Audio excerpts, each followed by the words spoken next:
Assalamualaikum warahmatullahi wabarakatuh. Perkenalkan, nama saya Tifa Arifna dengan NIM 2202101162. Di sini saya akan menjelaskan materi mengenai manajemen berbasis kinerja dengan dosen pengampu Ibu Risna Dewi SOS MSP pada mata kuliah Manajemen Pelayanan Publik.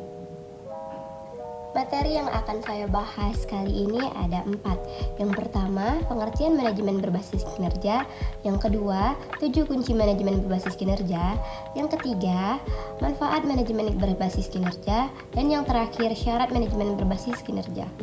Kalian udah tahu belum apa itu manajemen berbasis kinerja? Yang belum tahu, yuk disimak video selanjutnya. Manajemen berbasis kinerja adalah suatu proses yang terdiri dari rangkaian kegiatan seperti perencanaan, penganggaran, pengorganisasian, penggerakan, dan pengawasan yang dilakukan untuk menentukan pencapaian hasil kerja atau keluaran dan hasil yang ingin dicapai yang terukur atas kinerja yang dihasilkan. Menurut Robert Beckel, manajemen kinerja adalah proses komunikasi yang dilakukan secara terus-menerus atau berkesinambung dalam kemitraan antara karyawan dengan atasannya. Proses komunikasi ini meliputi kegiatan membangun harapan yang jelas serta pemahaman mengenai pekerjaan yang akan dilakukan. 7 kunci manajemen berbasis kinerja. Yang pertama, proses yang sistematik. Yang kedua, untuk memperbaiki kinerja. Yang ketiga, melakukan proses berkelanjut dan berjangka panjang. Yang keempat, meliputi penetapan sasaran kinerja strategi. Yang kelima, mengukur kinerja. Yang keenam, mengumpulkan, menganalisis, dan melaporkan data kerja. Dan yang ketujuh, menggunakan untuk perbaikan kinerja secara berkelanjut. Manfaat manajemen berbasis kinerja bagi perusahaan. Yang pertama, menyesuaikan tujuan organisasi dengan tujuan tim dan individu. Yang kedua, memperbaiki kinerja dan memotivasi pekerja. Yang ketiga, meningkatkan komitmen. Yang keempat, memperbaiki proses pelatihan dan pengembangan. Yang kelima, meningkatkan dasar keterampilan. Adapun manfaat manajemen berbasis kinerja bagi manajer seperti mengupayakan klarifikasi kinerja dan harapan perilaku, memperbaiki kinerja tim dan individual, membantu karyawan yang kinerjanya rendah, digunakan untuk mengembangkan individu dan mendukung kepemimpinan, dan yang terakhir, proses motivasi dan pengembangan tim. Selain manfaat bagi perusahaan dan manajer, manajemen berbasis kinerja juga bermanfaat bagi individu. Seperti yang pertama, memperjelas peran dan tujuan. Yang kedua, mendorong dan mendukung untuk tampil baik.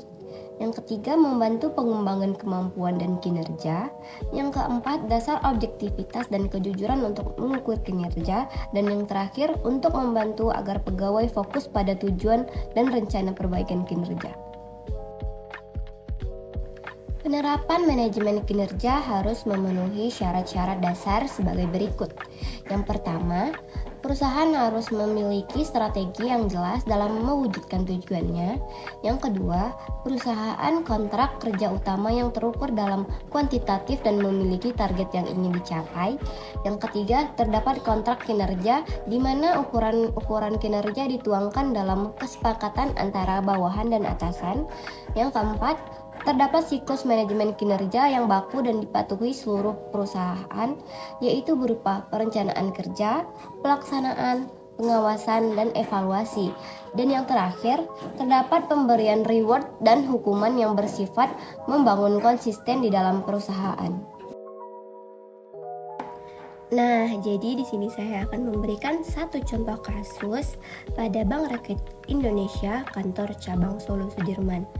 Jadi di Bank Rakyat Indonesia ini menerapkan SMK atau kepanjangannya Sistem Manajemen Kinerja dalam menilai kinerja karyawan. Pemahaman SMK ini masih terpusat pada karyawan tertentu atau bisa dibilang pemahamannya belum merata ke seluruh karyawan. Diketahui penyebabnya karena karyawan tidak diberikan pendalaman lebih mendalam tentang SMK.